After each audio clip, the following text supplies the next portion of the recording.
Hello friends, आज मैं आपको बताने जा रहा हूं गोरिल्ला ग्लास के बारे में कि गोरिल्ला ग्लास है क्या और कौन कौन से गोरिल्ला ग्लास मार्केट में आते हैं और आपको फोन लेते हुए कौन सा चूज करना चाहिए। तो चलिए स्टार्ट करते हैं। हेलो फ्रेंड्स, मेरा नाम है ऋषिकेश शर्मा। मैं हूं आपका टेक्निकल फ्रेंड और अगर आप इस चैनल पे नए हैं तो सब्सक्राइब करना ना भूलें, क्योंकि मैं रोजाना ऐसे टिप्स एंड ट्रिक्स लेके आता रहता हूं जो आपकी लाइफ इजी करती हैं। तो आज मैं आपको बताने जा रहा हूँ गोरिल्ला ग्लास के बारे में। तो गोरिल्ला ग्लास आपने सुना ही होगा, आजकल फोन्स के अंदर आता है, डिफरेंट इलेक्ट्रॉनिक डिवाइस के अंदर आता है और वो मटेरियल ऐसा होता है जो आपकी स्क्रीन को प्रोटेक्ट करता है, उस पर स्क्रैचेस आसानी से नहीं आते हैं। तो मैं आज आपको बताने वाला हूँ गोरिल्ला ग्लास के बारे में। और गोरिल्ला ग्लास जो भी हैं वो जो मैं बातें करूंगा वो है गोरिल्ला ग्लास 2, 3, 4 एंड 5, क्योंकि आजकल चलन में वो ही ज्यादा है। तो हम शुरू करते हैं गोरिल्ला ग्लास 2 से। तो गोरिल्ला ग्लास देखिए कॉर्निंग नाम की कंपनी बनाती है। गोरिल्ला ग्लास जब 2 आया था तो इनमें क्या होता है कि थोड़े डैमेज रेसिस्टेंस होते हैं जो गिरने पे टूटते नहीं आसानी से, और स्क्रैच रेजिस्टेंस होते हैं। तो गोरिल्ला ग्लास मतलब बेसिक टाइप का था। फिर उसके बाद गोरिल्ला ग्लास 3 आया। तो जनरली जब भी इनकी नई जनरेशन आती है तो जनरली थोड़ी पतली होती है, थोड़ा बैंड होने लग जाता है ग्लास। तो ऐसे ऐसे इनमें प्रोग्रेस होती है। तो गोरिल्ला ग्लास 3 आया तो 20% लाइटर था, 20% मोर स्क्रैच रेजिस्टेंस था उसके अंदर। फिर जब गोरिल्ला ग्लास 4 आया था तो गोरिल्ला ग्लास के अंदर 4 के अंदर क्या था कि 40% मोर डैमेज रेजिस्टेंस और स्क्रैच रेजिस्टेंस था वो 3 से।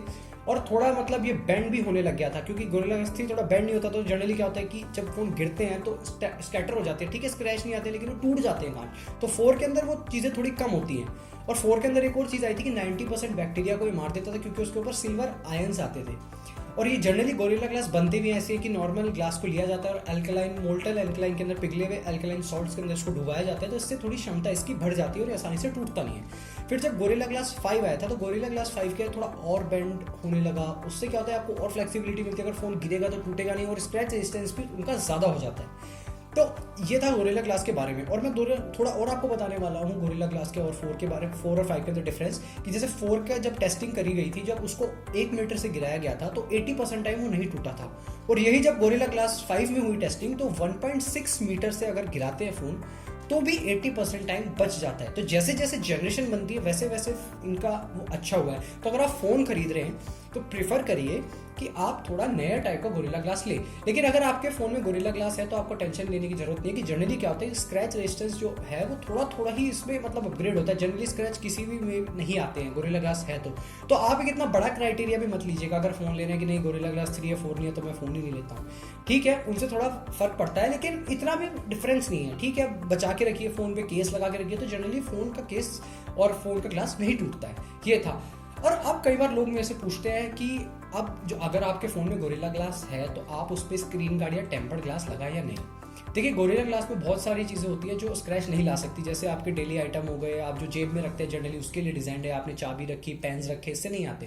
लेकिन सेंड जो होता है, अगर आप सेंड के एरिया में तो जरूर उससे स्क्रैच आते हैं, क्योंकि ग्लास भी आपको बताइए होगा सेंड से बनता है, तो उसके ऊपर वो स्क्रैच कर देता है। तो अगर आप फ़ोन यूज़ कर रहे हैं उसके ऊपर अगर मतलब आप ऐसे एरिया में रहते जहाँ रेत उड़ के आती रहती है, तो रेत अगर आती रहती है तो उसको साफ एकदम से मत करिए, रगड़िए मत उसको, पहले फूंक मार के हटाइए और थोड़ा कपड़े से धीरे धीरे हटाएं। ऐसी जगह आप रहते हैं तो मैं प्रिफर करता हूं कि आप टेम्पर्ड या स्क्रीन गार्ड यूज़ करें। मैं पर्सनली आपको रिकमेंड करूंगा टेम्पर्ड यूज़ करें, क्योंकि मैं भी टेम्पर्ड यूज़ करता हूं। कि टेम्पर्ड में भी क्या होता है कि वो भी ग्लास होता है, उसमें भी थोड़े स्क्रैचेस कम आते हैं। जनरली क्या होता है, अगर आप टेम्पर्ड की जगह स्क्रीन गार्ड लगाते हो, जनरली प्लास्टिक मटेरियल का आता है, पतला भी होता है, तो उस पर स्क्रीन के ऊपर क्या होता है स्क्रैचेस आ जाते हैं। और क्या होता है जब फोन गिरता है, अगर टेम्पर्ड ग्लास होता है तो टेम्पर्ड भी ग्लास होता है, तो वो सारा आपका शॉक जो होता है गिरने का एब्जॉर्ब कर लेता है और खुद टूट जाता है और वो सारा शॉक फोन की स्क्रीन में ट्रांसफर नहीं होता है। तो मैं तो रिकमेंड करूंगा आपको टेम्पर्ड ग्लास यूज करें। अब बातें आती हैं ग्लास के बारे में फ़ोन की, कि आपने सुना होगा मार्केट में आ रहे 2.5D ग्लास है, ये 3D ग्लास है, ये क्या होते हैं, मतलब इनका क्या चक्कर है। क्योंकि आजकल आपने सुना होगा कंपनियां यूज़ करती है 2.5D ग्लास है मेरे फ़ोन के अंदर तो आपको ये वाला फ़ोन लेना चाहिए। तो इसका चक्कर क्या है, देखिए इसमें कुछ नया नहीं होता है।